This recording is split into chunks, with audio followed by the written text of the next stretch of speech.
vous avez une idée, un projet d'application et vous voulez la réaliser et faire en sorte que des utilisateurs puissent l'utiliser en retour. Par quoi est-ce qu'on doit passer avant de créer quoi que ce soit? Bonjour tout le monde, j'espère que vous allez bien. Bienvenue dans cette nouvelle série de vidéos dans laquelle je vais vous montrer comment est-ce qu'on fait pour pouvoir créer un projet à partir de zéro.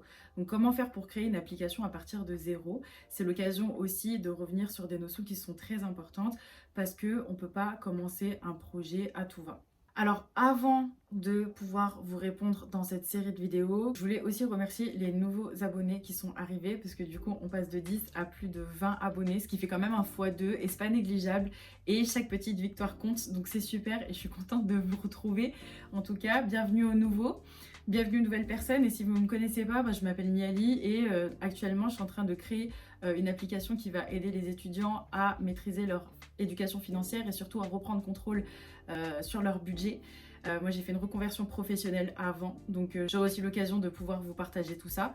Mais là aujourd'hui, il s'agit d'une série de vidéos qui s'appelle le MVP. Donc déjà, qu'est-ce que c'est que le MVP? Le MVP, c'est ce qu'on appelle le Minimum Viable Product. Ça, dans la vidéo précédente que je vais vous mettre ici ou ici, j'avais déjà j'avais déjà commencé à donner un peu la définition en expliquant que c'est le projet, donc c'est l'application, c'est le produit en fait, avec les fonctionnalités principales qui vont répondre aux besoins du client. C'est vraiment la partie, il peut être dégueulasse, c'est pas grave, il n'est pas obligé d'être parfait, mais au moins votre cible, votre client l'utilise.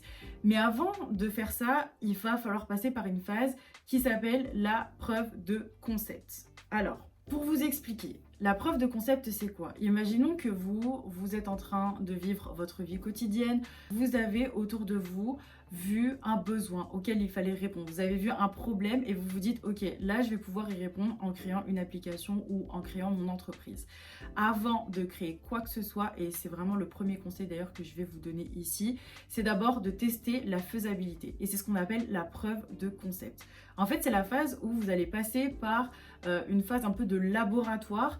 Vous allez rencontrer votre cible directement sur le terrain. Donc là, il n'est pas question d'intellectualiser quoi que ce soit. Donc tous ceux qui, comme moi, sont passés par des classes prépa, des grandes écoles, qui ont l'habitude de faire des analyses sur des grands tableaux Excel, etc.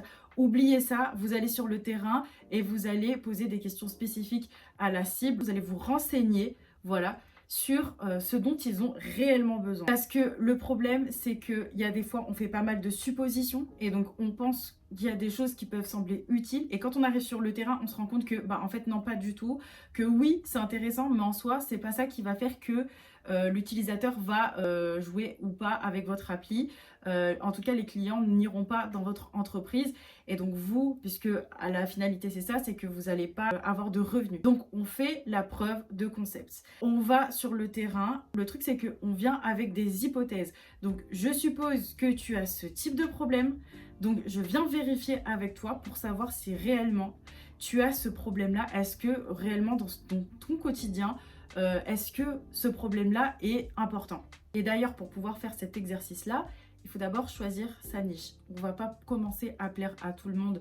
On est sélectif dès le départ. Il va falloir répondre à une problématique en particulier. Parce que dites-vous bien que derrière, ce qui va se passer, c'est que vous allez construire l'entreprise, vous allez construire l'application. Donc potentiellement, vous allez coder, potentiellement, vous allez faire appel à une équipe, je ne sais pas, ça on y reviendra après.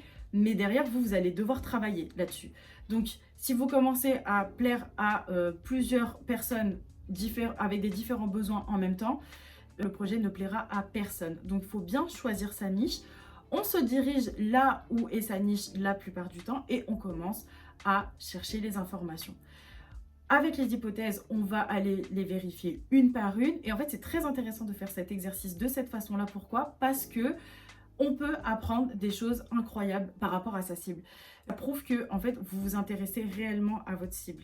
Et il n'y a rien de mieux que de faire ça comme ça parce que vous allez connecter directement avec elle. Après, si vous vous y prenez très bien, cette connexion va donner lieu à un suivi.